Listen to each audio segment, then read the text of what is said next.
Hello students, this is Mrs. Sonal Patil. In our last class, we have studied about pollination, types of pollination, that is self-pollination and cross-pollination.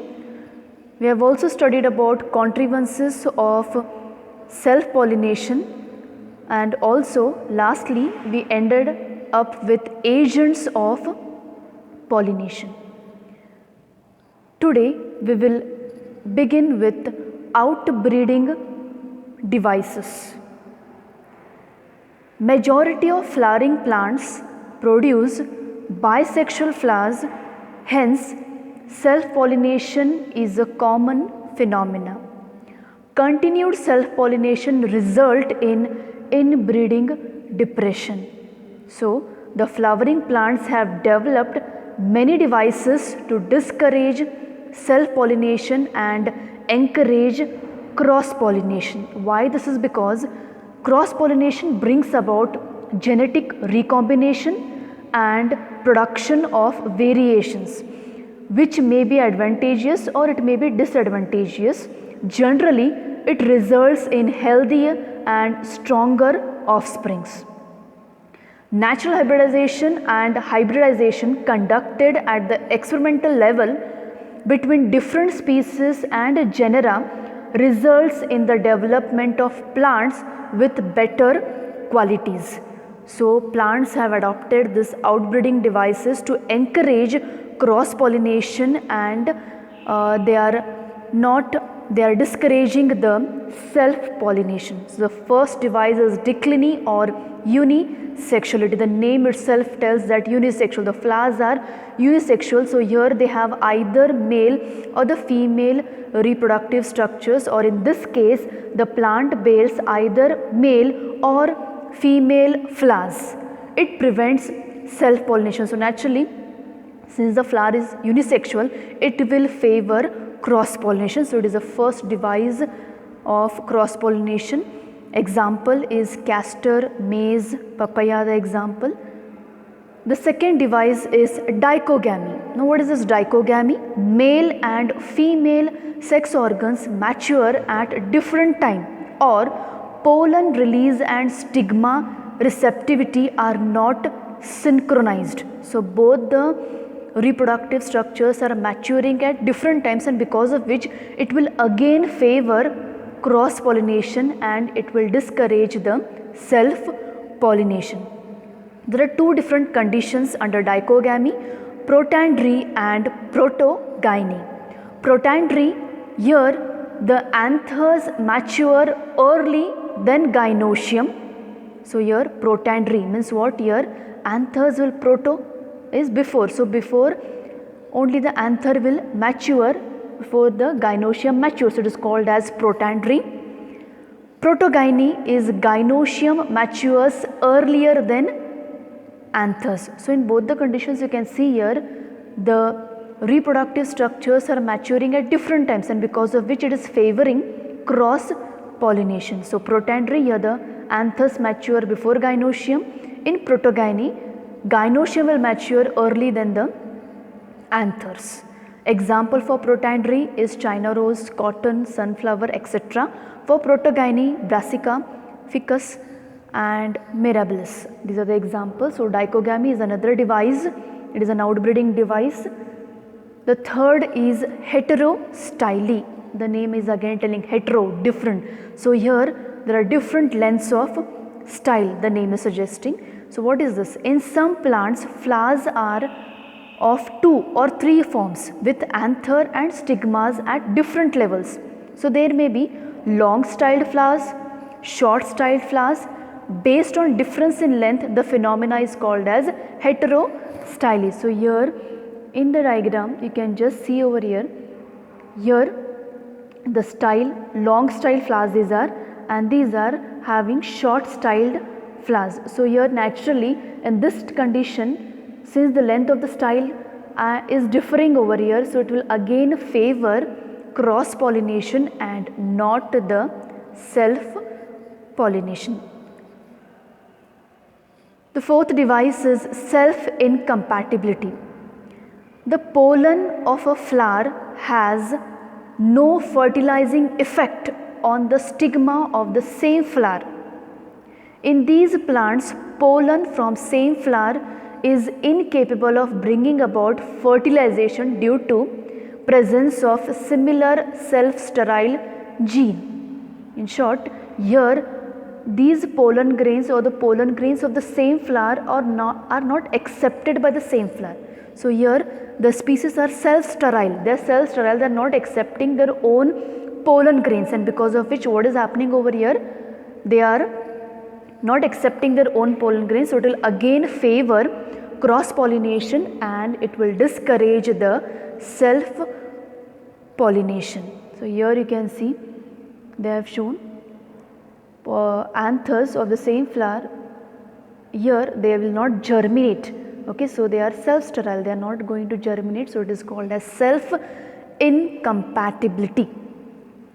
The next is Herkogamy. Herkogamy is nothing but here the flowers are providing a sort of barrier on the stigmatic surface, and because of which the anthers are not getting dehisced on the stigma. So this is a common strategy employed by hermaphroditic angiosperms to reduce sexual interference between male and the female, functions by some sort of barrier. So here some sort of barrier is present on the stigma, it is called as herkogamy. So since the barrier is present on the stigmatic surface, it will again naturally favor cross pollination and discourage the self pollination. So these are the outbreeding devices.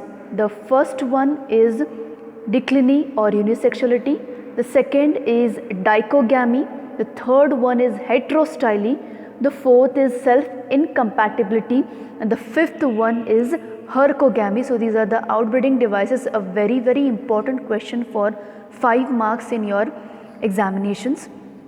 Most of the time it has been asked, so you have to mention all these. Coming to the next, difference between the self and the cross pollination. As you know, self pollination, it is a transfer of pollen grains from anther to the stigma of the same flower or another flower born on the same plant, whereas cross pollination, it is the transfer of pollen grains from the anther of one flower to the stigma of another flower born on different plants of the same species. Self pollination does not require any external agency, whereas cross pollination, here the agents are required like wind, water, insects. In self pollination, both anthers and stigma mature at the same time, whereas in the cross pollination, anthers and stigma mature at different time. In self pollination, it can occur even when the flower is closed, whereas in cross pollination, it occurs only when the flower is open. Self pollination produces homozygous offsprings, whereas cross pollination produces heterozygous offsprings. Self pollination does not introduce any variations, whereas cross pollination introduces variations. So these are the differences between the self pollination and cross pollination. Coming to the next, again very important part, pollen pistil interaction. Different agents help in pollination, but it does not guarantee the transfer of right type of pollen. During pollination, different incompatible pollens also land on the stigma. The pistil is having the ability to recognize the pollen, whether it is compatible or it is incompatible. So here what is happening here? There is an interaction occurring between the chemical components of pollen and those of stigma. So here often pollen of wrong type, either from other species or from the same plant, also land on the stigma, and as I told you, the pistil has the ability to recognize the pollen, whether it is of right type, that is compatible, or it is of wrong type, or it is incompatible. If it is the right type, the pistil accepts the pollen and promotes post pollination changes.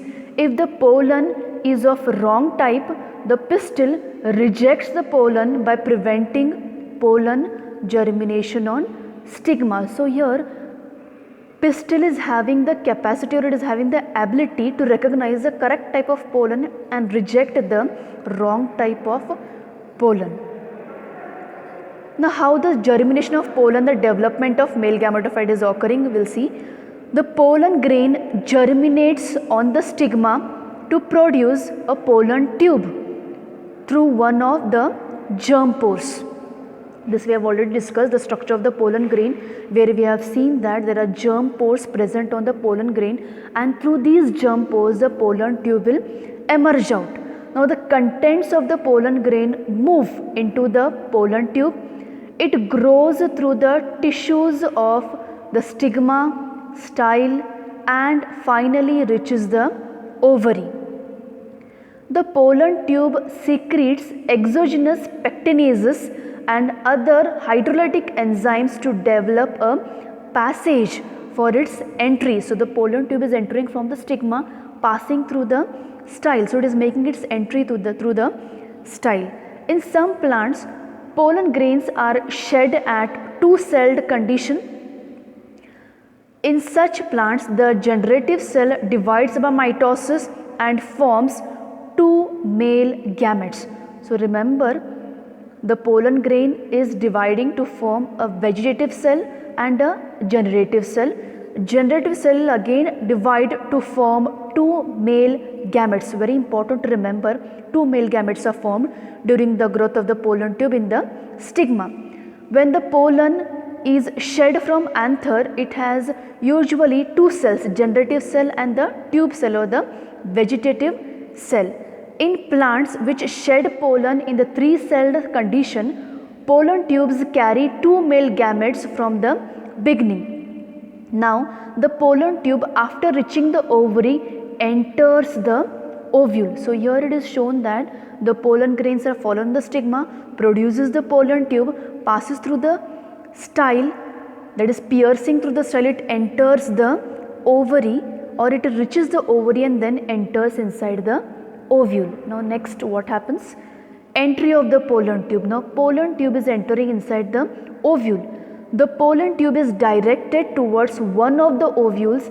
It may enter the ovules through one of the following three routes. There are three routes for the pollen tube to enter. The first one is porogamy. When pollen tube enters the ovule through the micropyle, the condition is called as porogamy. So you can see over here, the pollen tube is entering through the micropyle. It is called as porogamy. This is the most common mode of entry into the ovule. The second is chalazogamy. Chalazogamy, in the sense what is happening over here is that when the pollen tube enters the ovule through the chalazal end, through the chalazal end it is entering, so it is called as chalazogamy. The third one is mesogamy.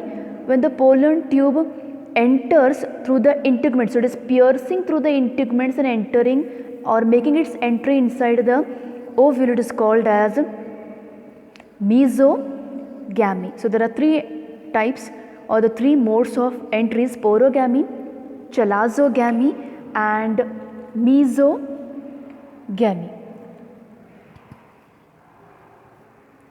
Entry of the pollen tube in the embryo sac. Irrespective of the route of the pollen tube into the ovule, it always enters the embryo sac from the micropylar end. Filiform apparatus present at the micropylar end of the synergids guides the entry of the pollen tube. Very important question is this: filiform apparatus which is present in the synergids, it will guide the entry. It is finger-like projections which are present. They are guiding the entry of the pollen tube inside the ovary. So the deposition of pollen on the stigma, germination of pollen on the stigma, growth of pollen tubes through the style and entry of the pollen tubes to the ovule together is referred as a pollen pistil interaction. Plant breeders use the knowledge gained in this area to get desired hybrid by manipulating pollen pistil interaction. We will study later the role of the plant breeders in the crossing different species and often genera to combine desirable characters to produce superior varieties on plant breeding. This we are going to study in the further chapters.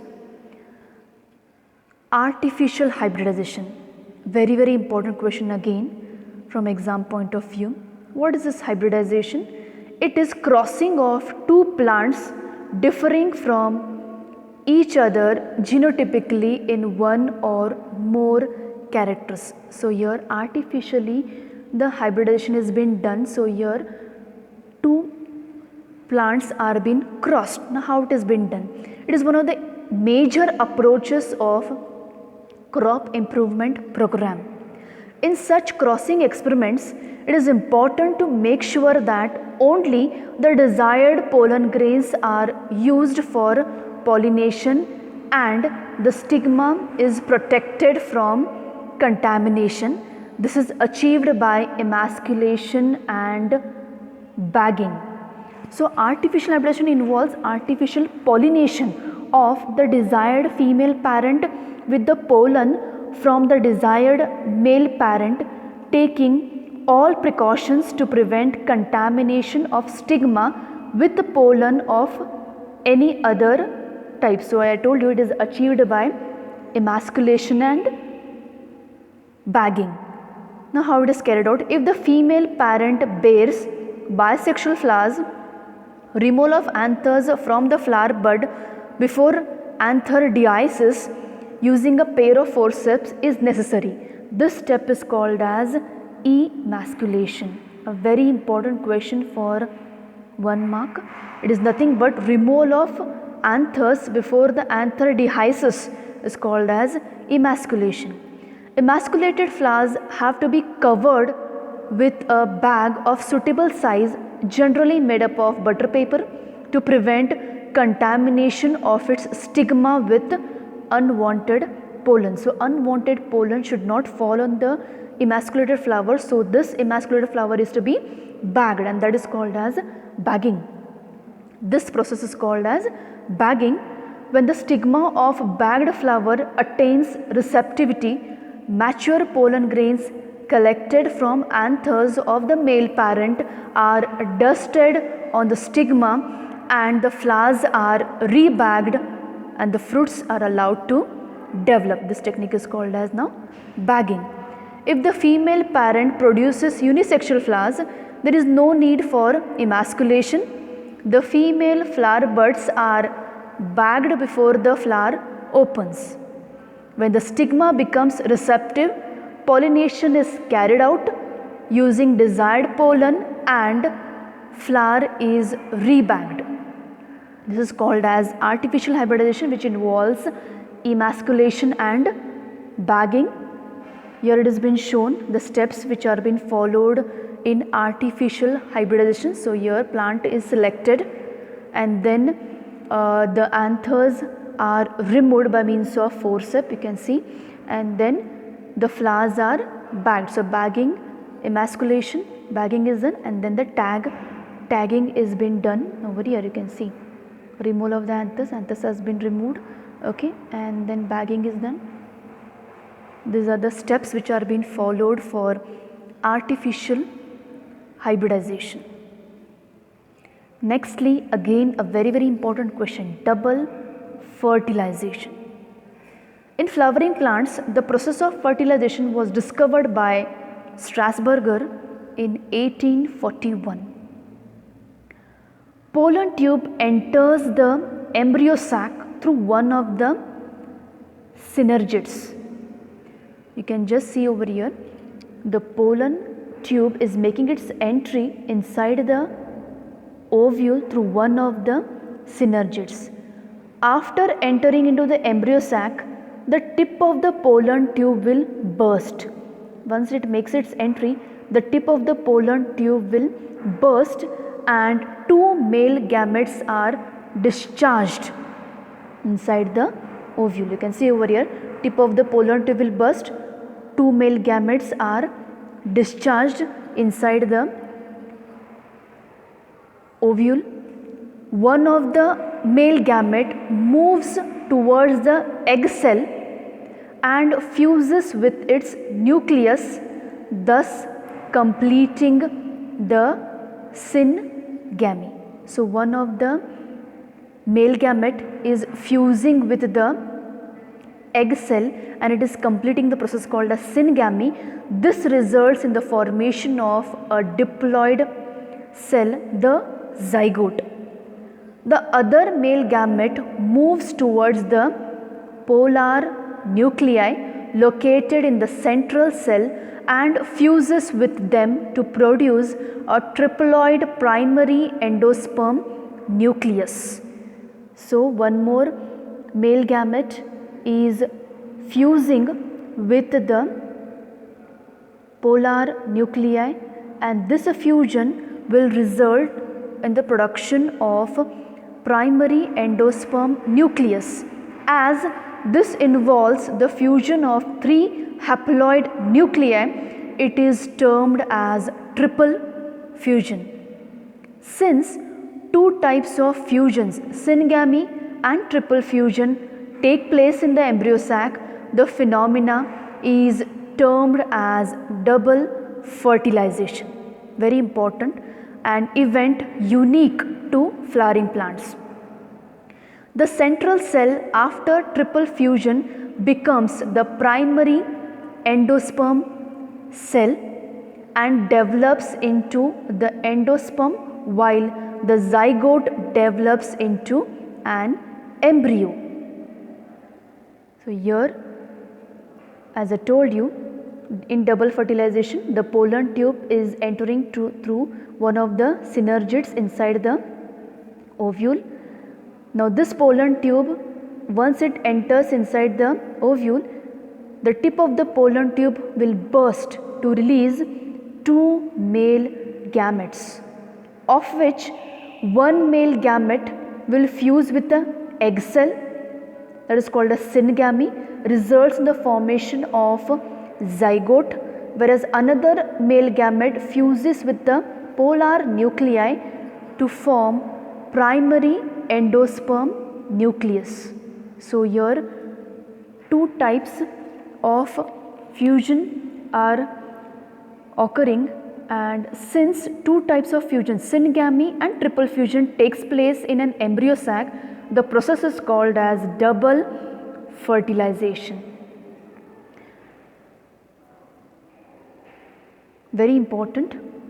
So here again it has been shown pollen tube growth and fertilization. So you can see pollen grains are fallen on the stigma, pollen tubes are formed. So through the germ pores the pollen tube will arise and they are carrying 2 male gametes, pollen tube is carrying. Now this will make its entry, pollen tube will make its entry inside the embryo sac, inside the ovule. The embryo sac is there, so inside the embryo sac it is entering, and once it enters inside the embryo sac it will release the gametes and fusion is occurring between the egg cell and the polar nuclei, resulting into double fertilization. So again a very important question for 5 marks, double fertilization. So today we will stop here, and these are your assignment questions from this part of the chapter. The first one is describe the outbreeding devices that prevent autogamy. Second, what is double fertilization? Describe fertilized embryo sac with a neat labeled diagram.